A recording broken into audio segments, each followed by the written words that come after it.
사도신경으로 신앙 고백하시겠습니다. 전능하사 천지를 만드신 하나님 아버지를 내가 믿사오며 그 외아들 우리 주 예수 그리스도를 믿사오니 이는 성령으로 잉태하사 동정녀 마리아에게 나시고 본디오 빌라도에게 고난을 받으사 십자가에 못 박혀 죽으시고 장사한 지 사흘 만에 죽은 자 가운데서 다시 살아나시며 하늘에 오르사 전능하신 하나님 우편에 앉아 계시다가 저리로서 산자와 죽은 자를 심판하러 오시리라. 성령을 믿사오며 거룩한 공회와 성도가 서로 교통하는 것과 죄를 사하여 주시는 것과 몸이 다시 사는 것과 영원히 사는 것을 믿사옵나이다. 아멘. 4월 23일 금요일. 오늘 우리에게 주시는 말씀은 요한복음 14장 25절에서 27절까지 말씀입니다. 내가 아직 너희와 함께 있어서 이 말을 너희에게 하였거니와 보혜사 곧 아버지께서 내 이름으로 보내실 성령 그가 너희에게 모든 것을 가르치고 내가 너희에게 말한 모든 것을 생각나게 하리라. 평안을 너희에게 끼치노니 곧 나의 평안을 너희에게 주노라. 내가 너희에게 주는 것은 세상이 주는 것과 같지 아니하니라. 너희는 마음에 근심하지도 말고 두려워하지도 말라. 아멘. 예수님은 십자가에 달리시기 전 많은 사건을 통해 당신의 죽음을 암시하셨습니다. 그때마다 듣는 무리와 제자들의 마음은 의심과 두려움으로 가득 찼습니다. 그런 그들에게 예수님은 보혜사 성령을 약속하시며 성령을 통해 평안을 얻으라고 하셨습니다.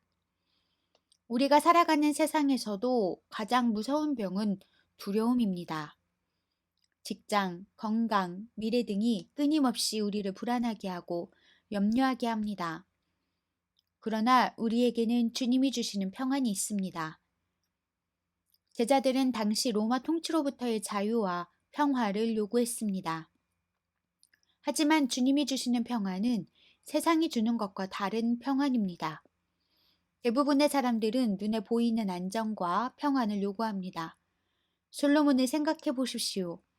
그는 부귀영화를 누리다가 세상의 마음을 빼앗기고 하나님과 멀어지고 말았습니다. 세상 때문에 평안을 잃은 것입니다.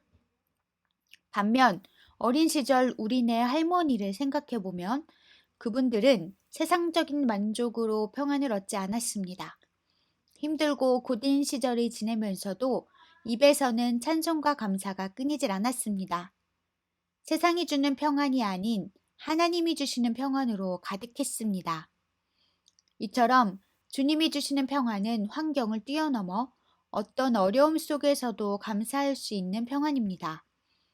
다니엘과 세 친구는 죽음의 문턱에서도 두려워하지 않고 평안 속에서 하나님을 경외했습니다. 스데반도 돌에 맞으면서도 돌을 든 그들을 위해 기도하며 평안한 얼굴로 순교했습니다. 이런 일들이 어떻게 가능했을까요? 보혜사 성령이 주시는 평안으로만 그렇게 할 수 있습니다.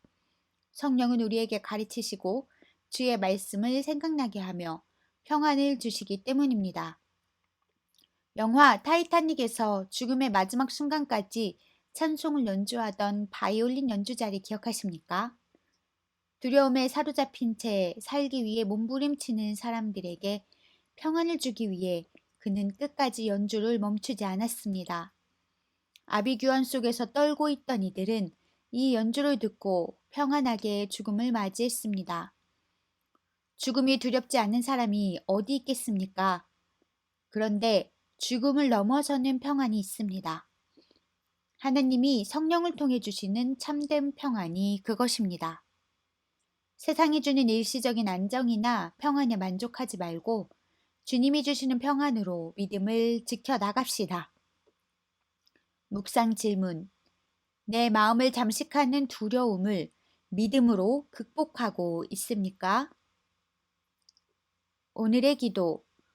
불확실하고 두려운 세상에 살고 있지만 믿음의 눈으로 주님을 바라봅니다.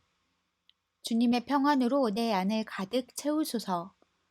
나는 세상을 이길 수도 두려움을 물리칠 수도 없지만 주님이 내 안에 계시오니 대신 이 모든 것들을 물리쳐 주옵소서. 예수님의 이름으로 기도합니다. 아멘.